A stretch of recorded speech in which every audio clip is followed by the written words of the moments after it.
ನಿಮ್ಮ favourite serials ಈಗ ಟಿವಿಗಿಂತ ಮುಂಚೆ ಸನ್ ನೆಕ್ಸ್ಟ್ ಆಪ್ ನಲ್ಲಿ ಜಾಲಿಯಾಗಿ ಎಲ್ಲರಿಗಿಂತ ಮುಂಚೆ ನೋಡಿ. ಈಗಲೇ ಸನ್ ನೆಕ್ಸ್ಟ್ ಆಪ್ ಡೌನ್ಲೋಡ್ ಮಾಡಿ ಮತ್ತು ಸಬ್ಸ್ಕ್ರೈಬ್ ಮಾಡ್ಕೊಳ್ಳಿ. ದಯವಿಟ್ಟು ನನ್ನನ್ನು ಕ್ಷಮಿಸಿ. ನಾನೇನೂ ಕೇಳೋದಕ್ಕೆ ತಯಾರಿಲ್ಲ. ಹಾಗಲ್ಲ ಅಳಿಯದ್ರೆ, ಯಾವುದೇ ವಿಚಾರಕ್ಕೂ ಒಂದು ಕಾರಣ ಇದ್ದೇ ಇರುತ್ತಲ್ವಾ? ನೀವು ಆ ಕಾರಣ ತಿಳ್ಕೊಳ್ದೆ ಮನೆಯವ್ರ ಜೊತೆ ಮಾತುಕತೆ ಬಿಟ್ಟು ಊಟ ಬಿಟ್ಟು ಕೂತ್ರೆ ಚೆನ್ನಾಗಿರುತ್ತೆ ಹೇಳಿ. ಬಾವಾ, ಆ ಹುಡುಗಿನ ನೀವು ನಿಮ್ಮ ಮಗಳು ಅಂತ ಒಪ್ಕೊಂಡಿರಬಹುದು. ಆದರೆ ನನಗೆ ಯಾವತ್ತೂ ಅವಳು ನನ್ನ ಸುರಭಿ ಹಾಕೋದಕ್ಕೆ ಸಾಧ್ಯ ಇಲ್ಲ.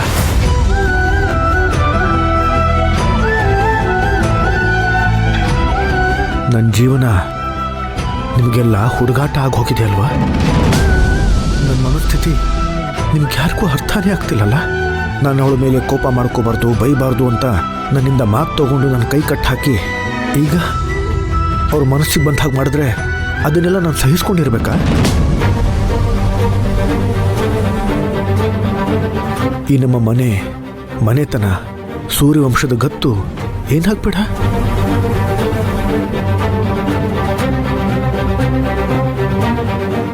ನಾಳೆ ಊರ್ ನಾಯಕ ಎಲ್ಲಾನು ಮರೆತು ಅದ್ಯಾವುದೋ ಹುಡುಗಿ ಹಿಂದೆ ಬಿದ್ದಿದ್ದಾನೆ ಅಂತ ಆಡ್ಕೊಳಲ್ವಾ?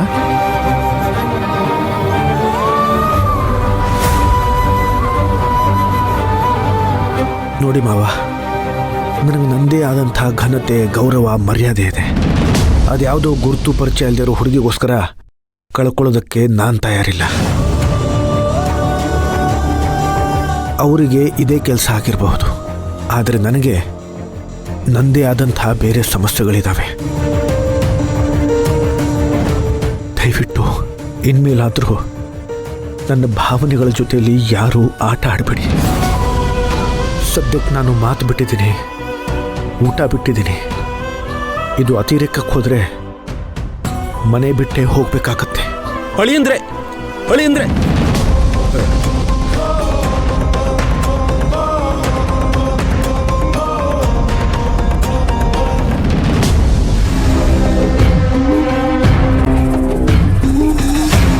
ಇದನ್ನ ಸಾಥ್ ಕೊಡೋದು ಅನ್ನಲ್ಲ ಕಣೋ, ನವರಂಗಿ ಆಟ ಅಂತಾರೆ. ಏಯ್ ಕೃಷ್ಣ, ನೀನ್ ಯಾರನ್ನ ಎದುರಾಕೊಂಡಿದ್ಯಾ ಅಂತ ನಿನಗಿನ್ನೂ ಗೊತ್ತಿಲ್ಲ. ನೋಡ್ತಾ ಇರು, ನೀನ್ ಇವತ್ ಯಾರಿಗೋಸ್ಕರ ಕೆಲಸ ಮಾಡ್ತಿದ್ಯೋ ಅವಳೇ ನಿನ್ನನ್ನ ಮನೆಯಿಂದ ಒದ್ದು ಹೊರಗೆ ಹಾಕೋ ಹಾಗೆ ನಾನ್ ಮಾಡ್ತೀನಿ. ಈ ಕಡೆ ಸಾಯಕ್ಕೂ ಆಗ್ಬಾರ್ದು, ಬದುಕಕ್ಕೂ ಆಗ್ಬಾರ್ದು. ಹಾಗ್ ಚಿತ್ರ ಹಿಂಸೆ ಕೊಡ್ತೀನಿ. ಯಾವ್ದಕ್ಕೂ ರೆಡಿ ಆಗು. ಇನ್ಮೇಲೆ ನೀನು ಅನುಭವಿಸ್ತಾನೆ ಇರ್ತೀಯ.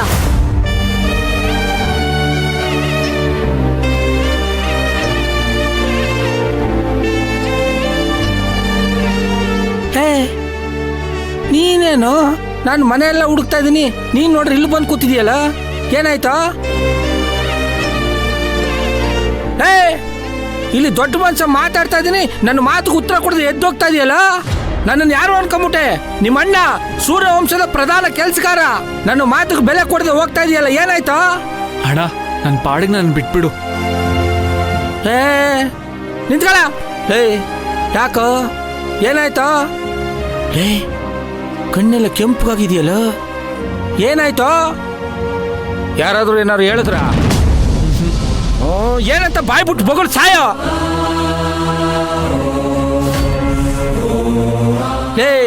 ಏನಾಗಿದೆ ನಿಮ್ಗೆಲ್ಲ? ಇಲ್ಲಿ ನೋಡ್ರಿ, ಎಲ್ಲ ಮೌನವಾಗಿದ್ದೀರಲ್ಲ, ಯಾರು ನೆಟ್ಟಿಗೆ ಮಾತಾಡ್ತಾ ಇಲ್ವಲ್ಲೋ. ಇಲ್ಲಿ ಬಂದ್ರೆ ನೀನು ಅದೇ ತರ ಕೂತಿದ್ಯಾ. ಮನೆಯವ್ರಿಗೂ ನಿನಗೂ ಏನಾಗಿದೆ ಹೇಳೋ. ಇದಕ್ಕೆಲ್ಲ ಕಾರಣ ನಾನೇ ಅಣ್ಣ. ನೀನ್ ಕಾರಣನ? ಅದೇಗೋ? ಇಷ್ಟು ದಿನ ಊರಲ್ಲಿ ಎಲ್ಲರೂ ಹುಲಿ ಕಾಟ ಅಂತ ಹೆದರ್ಕೊಂಡಿದ್ರಲ್ವಾ, ಆ ಹುಲಿ ಬೇರೆ ಯಾರು ಅಲ್ಲ ಅಣ್ಣ, ನಾನೇ. ನಾನೇನ್ ನಿನ್ ಕಣ್ಣಿಗೆ ಆಗ್ಲೊತ್ತಲ್ಲಿ ಕುಡ್ದವ್ರ ತರ ಕಾಣ್ತಾ ಇದ್ದೀನೇನಾ? ನನ್ನೇನ್ ಮೋಟೆ ಅನ್ಕೊಂಡ್ಬಿಟ್ಟಿದ್ಯಾನೋ? ಅಣ್ಣ, ಯಾಕಣ್ಣ ಇಷ್ಟೊಂದು ನಗ್ತಿದ್ಯಾ? ಮತ್ತಿನ್ನೇನ ಮಾಡ್ಲಿ? ಬಿಲ್ಡಪ್ಗೋಸ್ಕರ ನಾನೇ ರಾಜ, ನಾನೇ ಸಿಂಹ, ನಾನೇ ಹುಲಿ ಅಂತ ಹೇಳೋದು ಕಾಮನ್ ಕಣೋ. ಹೋಗಿ ಅದರಲ್ಲೂ ನೀನ್ ಹುಲಿ ಅಂತ ಹೇಳ್ತಾ ಇದೆಯಲ್ಲ, ಈ ಕಾಮಿಡಿನ ನನ್ ಕಲ್ ತಡ್ಕೊಳಕ್ ಇಲ್ಲಪ್ಪ. ನೀನೇನಿದ್ರು ನರಿ ಆಗ್ಬೋದು ಕಣ, ಹುಲಿ ಆಗಕ್ ಸಾಧ್ಯನೇ ಇಲ್ಲ. ಕರೆಕ್ಟಾಗಿ ಹೇಳ್ದೆ ಅಣ್ಣ. ಒಂದು ಕಾಲದಲ್ಲಿ ನಾನು ನರಿನೇ ಆಗಿದ್ದೆ, ಆದ್ರೆ ಈಗ ನಾನು ಹುಲಿ ಆಗ್ಬೇಕಾಗಿ ಬಂತು. ನಾನು ಬಿಲ್ಡಪ್ಗೋಸ್ಕರ ಹುಲಿ ಅಂತ ಹೇಳ್ತಿಲ್ಲ ಅಣ್ಣ. ಇಷ್ಟು ದಿನ ಹುಲಿ ವೇಷ ಹಾಕೊಂಡು ಓಡಾಡಿದ್ ನಾನೇ. ಈ ರೀತಿ ಹುಲಿ ವೇಷ ಹಾಕೊಂಡು ಹೆದರ್ಸೋಂತ ಐಡಿಯಾ ಕೊಟ್ಟವರು ಸುರಭಿ ಅಮ್ಮವರು. ಲೈ, ನೀ ಹೇಳ್ತಾ ಇರೋದು ನಿಜ ಏನಾ? ಹ್ಞೂ ಅಣ್ಣ, ನಿಜ. ಇದೇನೋ ಹೊಸ ಕತೆ ಹೇಳ್ತಾ ಇದೀಯಾ? ಇದೆಲ್ಲ ಶುರುವಾಗಿದ್ದು ಆ ಶಿವಾನಿಯಿಂದ ಅಣ್ಣ. ಎಲೆ ಬೆಳ್ದ ನಾಲ್ಗೆ ಹೇಗಂದ್ರೆ ಹಾಗೆ ಹೊರಳಾಡ್ಸಿದ್ರೆ ಕಿತ್ತ ಕೈ ಕೊಟ್ಬಿಡ್ತೀನಿ, ಹುಷಾರ್.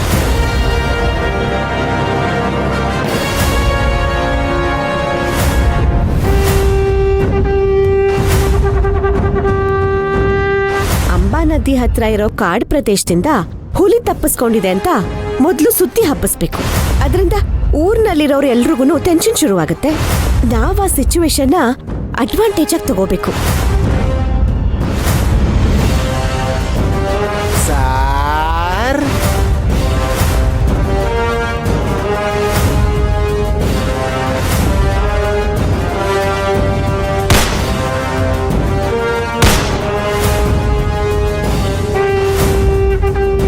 ಲೈ, ತೆಗಿಯೋ ಮುಖವಾಡ. ನನ್ ಮಾತ್ ಕೇಳು ಸೂರ್ಯ.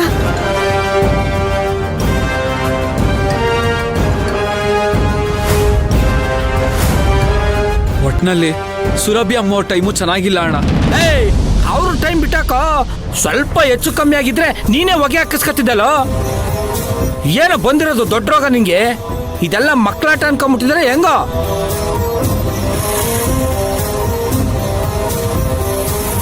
ಅಣ್ಣ, ನೀ ನಾನು ಏನಂದ್ರೂ ಪ್ರಯೋಜನ ಇಲ್ಲ. ನಾನು ತಪ್ಪು ಮಾಡಿದ್ದೀನಿ ನಿಜ. ಆದರೆ ತಪ್ಪು ಯಾಕಾಯ್ತು ಅಂತ ತಿಳ್ಕೊಬೇಕಲ್ವಾ?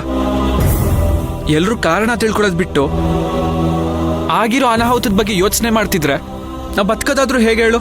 ಇದಕ್ಕೆ ಕಾರಣ ಶಿವಾನಿ. ಪಾಪ ಸುರಭಿ ಅಮ್ಮವ್ರಿಗೆ ಎಷ್ಟು ಟಾರ್ಚರ್ ಕೊಟ್ಟಿಲ್ಲ ಅವಳು. ಕಳ್ಳರು ಕೈಲಿ ಕಿಡ್ನಾಪ್ ಮಾಡ್ಸಕ್ ನೋಡಿದ್ಲು, ಮಂತ್ರವಾದಿ ಕೈಲಿ ಚರ್ಮ ಸುಲ್ಸವಾಗಿ ಓಡಿಸಿದ್ಲು. ಇದೆಲ್ಲ ನಮ್ ಚಿಕ್ಕೇಜ್ ಮಾಡ್ರ ಕಣ್ಣಿಗೆ ಕಾಣಿಸಲ್ವಾ? ನಾವ್ ಮಾಡಿರೋ ತಪ್ಪನ್ನ ಶಿವಾನಿ ಹೈಲೈಟ್ ಮಾಡ್ತಿದ್ದಾಳೆ. ಅವರು ಅವಳ ಮಾತನ್ನ ಕೇಳ್ತಿದ್ದಾರೆ. ನೀನೇ ಹೇಳು ಅಣ್ಣ, ನೀನ್ ಸುರಭಿ ಅಮ್ಮವ್ರ ಜಾಗದಲ್ಲಿ ಇದ್ದಿದ್ರೆ ಏನ್ ಮಾಡ್ತಿದ್ದೆ? ನಿಜ ಕೃಷ್ಣ, ಹಾವಿನ ಹುಟ್ಟೆಲ್ಲ ಹಾವೇ ಹುಟ್ಟೋದು. ಎಷ್ಟೇ ಆದ್ರೂ ಅವಳು ನಾಗವಂಶದವಳಲ್ವಾ, ಸಿಕ್ಕಾಬಟ್ಟೆ ವಿಷಯ ಇಟ್ಕೊಂಡಿರ್ತಾಳೆ. ನೀನೇನು ಯೋಚನೆ ಮಾಡಬೇಡ ಕೃಷ್ಣ. ಇನ್ಮೇಲೆ ನಿನಗೆ ನಾನು ಸಾಥ್ ಕೊಡ್ತೀನಿ. ಆ ಕೊಬ್ಬಿದ ಕೋಳಿಗೆ ಸರಿಯಾಗಿ ಬುದ್ಧಿ ಕಲ್ಸೋಣ. ಇನ್ಮೇಲಿಂದ ನಾವು ಅವಳಿಗೆ ಕೌಂಟರ್ ಅಟ್ಯಾಕ್ ಮಾಡೋಣ.